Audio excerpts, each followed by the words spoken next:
And Mr. President, I ask unanimous consent that I be recognized for such time as I shall consume. Without objection. Thank you, Mr. President. As a reflect of my 28 years serving in the United States Senate, I'm reminded of the lessons I've learned from my former colleagues and friends who have served beside me in the Senate. I had the privilege of serving with many great titans for a fairly long period of time. Some people thought maybe too long. And I had the privilege of serving with the people that I've known very well, people like Orrin Hatch, Mike Enzi, friends I miss dearly. And I single them out because they're no longer with us. Senator Hatch's farewell speech in 2018, he reflected on the striking shift in polarization and partisanship of the Senate. And he yearned for the days members finding common ground and breaking bread together. Orrin reflected in his farewell speech. He said, could two people with popular opposite beliefs and from vastly different walks of life come together as often as Teddy and I did? And the answer is yes. Conservative Republicans and liberal Democrats come together today all the time and will of the future, but you may not hear about it because it's not newsy. The media doesn't really care if everybody loves everybody. Then there's Barbara Boxer, and not too many people who are making their last talk about members of the other party, but I will do this. I've shared this story many times with you all about how former Senator Barbara Boxer of California and I worked together for many years as chair and ranking members of the EPW committee to get things done. Now, you can't get two more ideologically different senators than Barbara and me. Barbara, a proud Democrat of the most far left state in the nation, and me, a proud Republican from the most conservative state in the nation. But we were able to see past our ideologically differences and to work together, and we did. We got stuff done. We passed landmark legislation from highway bills like the FAST Act, the Frank Lautenberg chemical safety bill. You remember that. Most of the people are still remembering that. We did it, and we did it time and time again. Every Wednesday, the Republicans in this meeting in the Senate is where the chairman will go. I shouldn't probably be telling you, all you guys what Republicans do, but they go around the room and give an update on what their committee is working on. And I would always say at that time, quote, now is the time to hear from the committee that gets things done.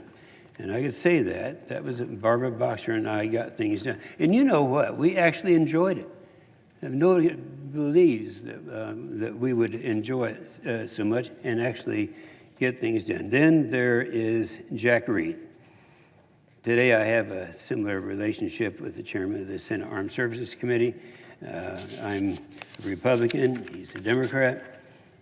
Jack is from Rhode Island, a very blue state, but we have worked together for years to pass annual defense authorization bills, which is the most important bill we pass every year. I believe the secret to getting this bill done, and any bipartisan bill for that matter, is determination, but also trust and respect in the member that you're sitting across the table from, a lesson that Senator Hatch set very well.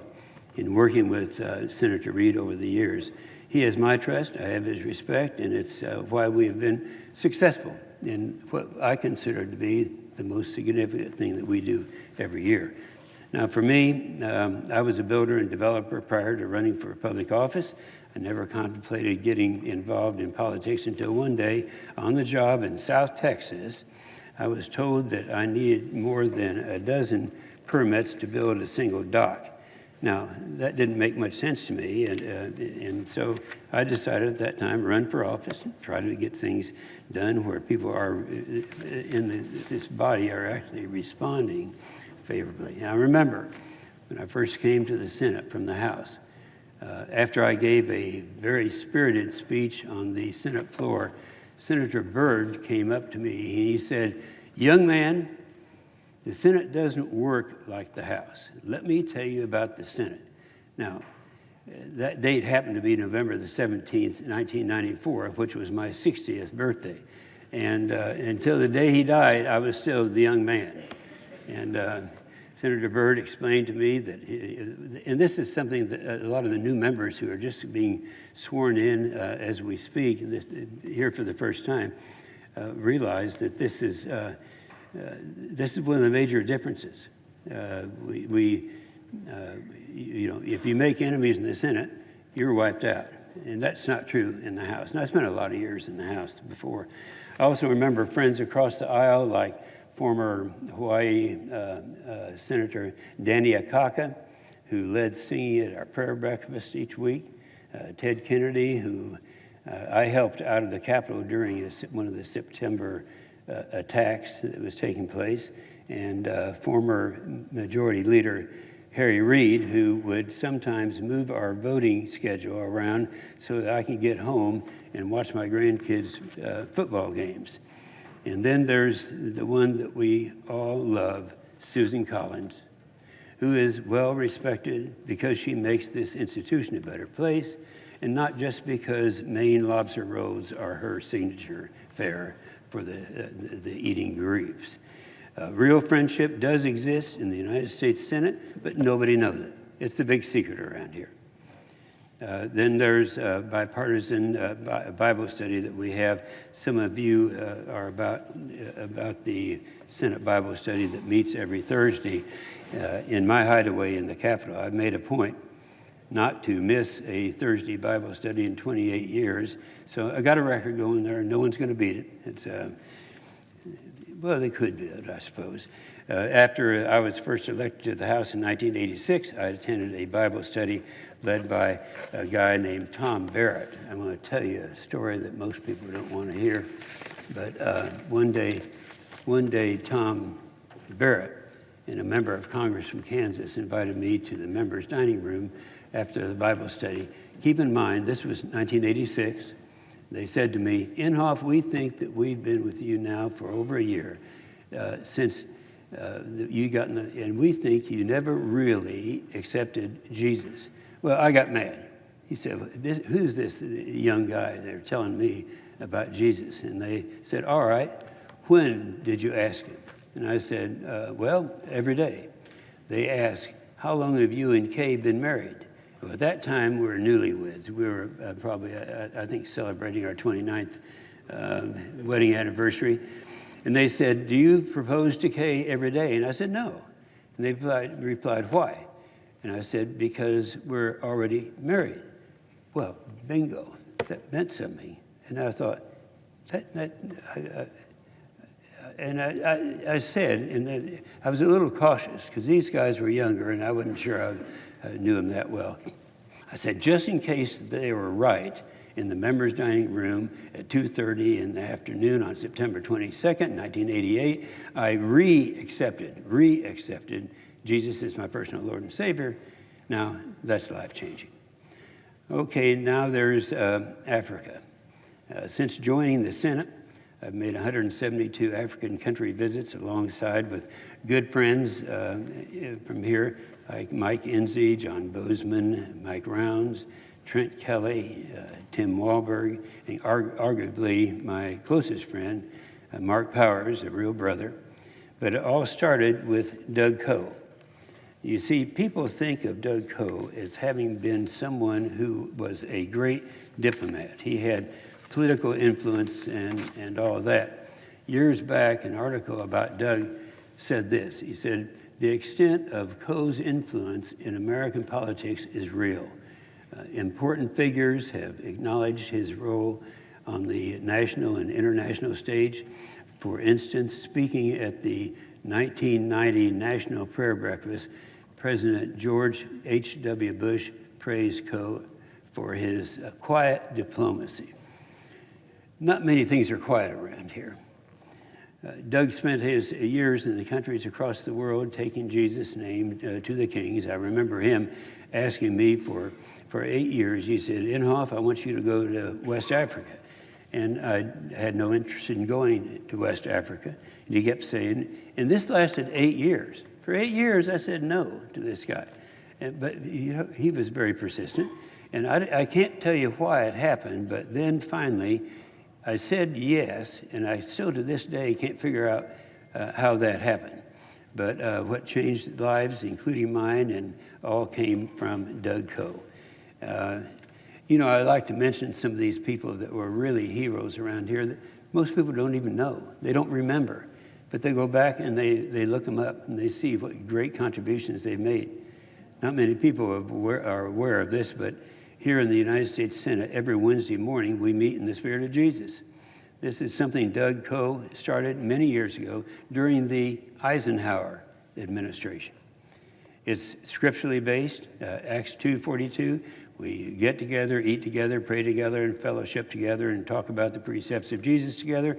I will always be thankful to Doug for his efforts to quietly speak of Jesus in most every country around the world. Over my 172 African country visits as a senator, sure, I did a military job while I was there, but I developed a deep love and appreciation for the people of Africa that will hold dear with me forever. One thing for my visits remains clear. Building meaningful and lasting relationships with African leaders is vital if the United States is to have a role in the African continent. I was proud to lead the effort to establish AFRICOM. Some of you don't remember this, but we had AFRICOM didn't exist for a long period of time.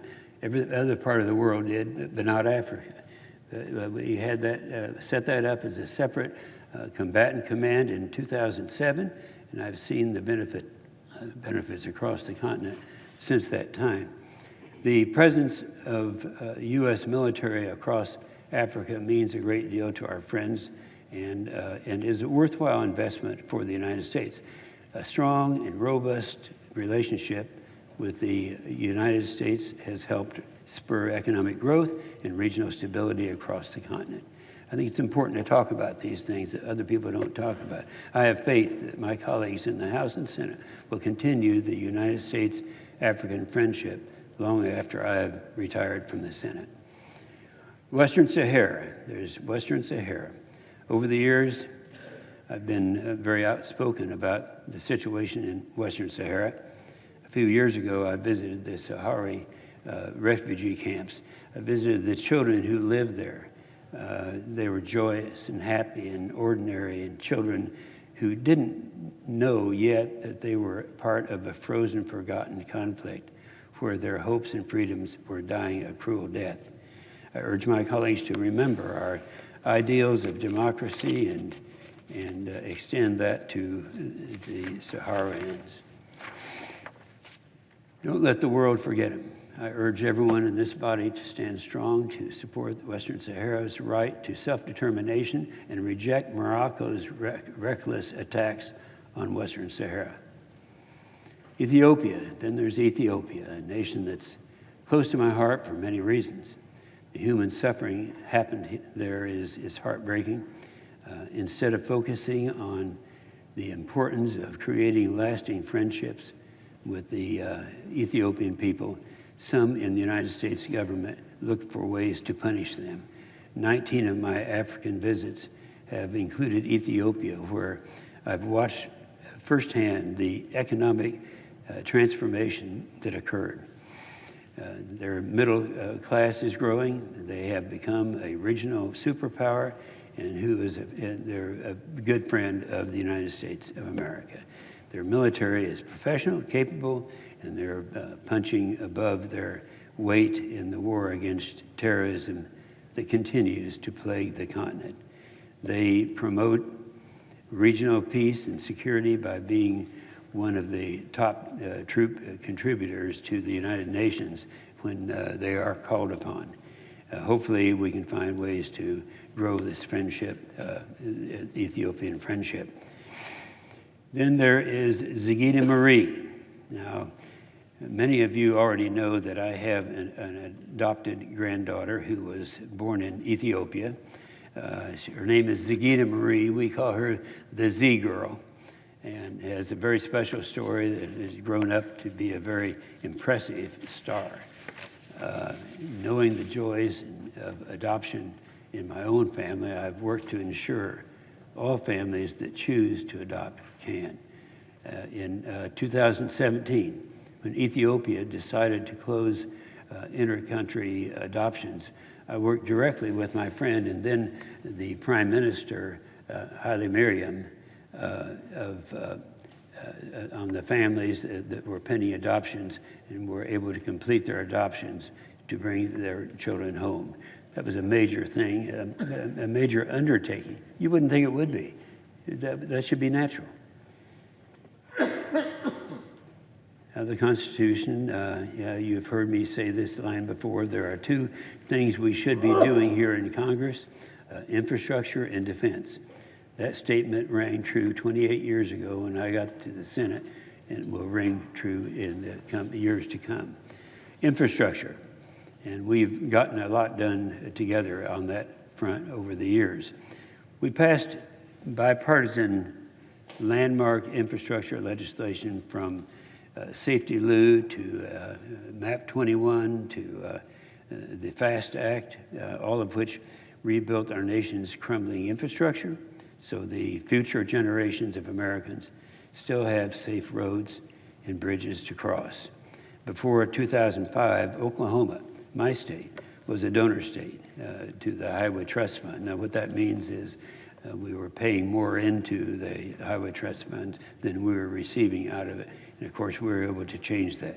Safety Lou created a fair formula for apportionment, so Oklahoma was, I want to say this, I want to make sure that people in Oklahoma, since I'm bagging out of this place, realize some of the things that I've done, and so I know it's controversial in some circles to say this, but I've been one of the staunchest defenders of congressionally directed spending, also known as earmarks.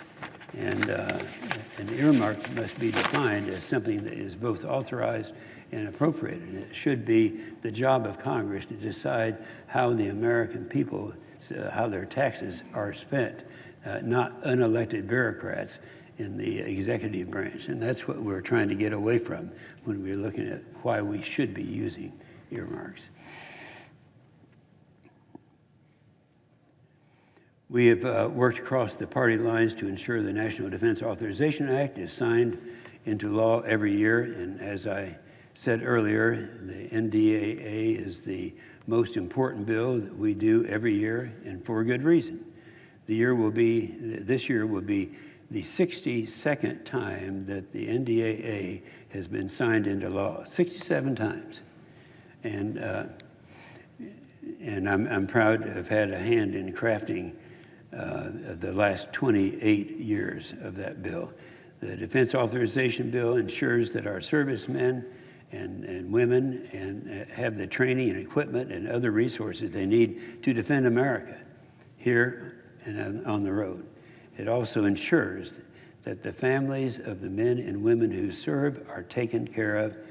Some elected leaders criticize our military spending, but they need to know that our greatest expense in the military is taking care of our troops, building schools for the young people, and how important that is. And why does it cost more for us to do it than other countries, than the communist countries? It does because we do actually take care of our people. While growing threats from China, Russia, Iran, and others around the world, it is more important now than ever that our troops have what they need to counter this aggression. Ronald Reagan used to say, we maintain the peace through our strength, and that continues to be true today. After all these years serving on the Senate Armed Services Committee, I have come to know with certainty that America cannot lose its focus on fully investing in its defense capabilities. and backgrounds. I've got to say this about Oklahoma. Oklahoma has come out pretty well. You all don't need to feel sorry for Oklahoma. I'll take care of that. And they're very happy right now. Oklahoma has 5 major military installations, from training pilots to building bombs. Each is unique in its mission to support our military. Since 1988, we have gone through 5 BRAC rounds, that's base realignment and closure commissions. In each round, the Department of Defense closed bases and military installations in accordance with their performance. It's something we ought to be doing. And in each round, Oklahoma, the Department of Defense grew its presence in Oklahoma. So Oklahoma has done very well in that period of time. Okay, I'm going to tell a story here that surprised a lot of people, because the star of the story is, none of these kids will remember except for reading about it, is Ronald Reagan. When I was about 6 years old, my dad was a claims adjuster for in a building where Ronald Reagan was an announcer of WHO radio, a sports announcer in Des Moines, Iowa. My dad and Ronald Reagan. I mean, we were close. In fact, I thought he was, I was about 6 years old at that time. I thought that he was related to me. My dad and Ronald Reagan used to play the pinball machine together. He'd come out to the house, and I always thought he was an uncle or some relative.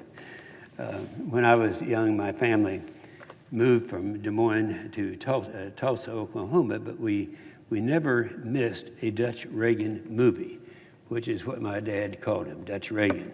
We would drive, I remember one time we drove all the way down from Tulsa to Durant, Oklahoma, and that was before turnpikes. We drove for hours to watch a Dutch Reagan movie. Never missed one of those. It's not a big deal. It is to me, though, and I'm the guy leaving. Fast forward to when the mayor of Tulsa and Ronald Reagan was president, when President Reagan wanted someone to tout his domestic agenda, he used me. We would appear on all the TV shows, sometimes together, and tell people what they needed to know was happening in the administration. I always remember when, as mayor of Tulsa, I pushed the construction of a low-water dam on the Arkansas River. It ended up being one of the largest public projects in America that was totally privately funded. It had a lot of opposition, but it's pretty amazing. Go back and read about this. You see anything that Ronald Reagan wanted, he got. So then there's Wiley Post, flight around the world. Now, people may not know who Wiley Post is. Everybody knows who Will Rogers is. Well, Wiley Post and Will Rogers are both pilots. The difference is Wiley Post had just one eye, and he was good. In fact, they were together when they died. But back in '91, I was still in the house, and a few friends and I created Wiley Post's 1931 flight around the world in my twin-engine Cessna aircraft. And it's hard to believe that that was 30 years ago when we made that trip that left out of Oklahoma with several stops on the East Coast, then in Europe, and then the Soviet Union. Wiley Post had my plane beat on the travel time. He did his in 8 days. It took me 16 days. But looking back, I'm not sure how Tom Quinn and I survived these stops in the Soviet Union. I can remember praying, Lord, if you got more for me to do, get me out of this mess. Fighting for far-left environmentalists, it's no shock to anyone that the Washington Post has dubbed me public enemy #1 for the radical environmentalists for decades now. And for much of my time in the Senate, I was chair of the ranking member of the Environment and Public Works Committee.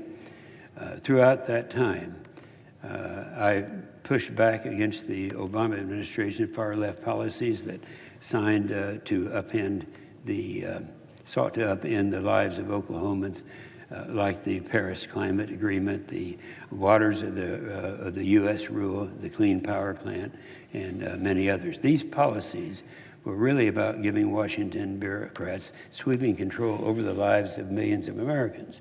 We are debating a lot of these same issues today, and I expect these disagreements will continue into the future. And lastly, I want to take a second to say thank you to all of my current and former staff.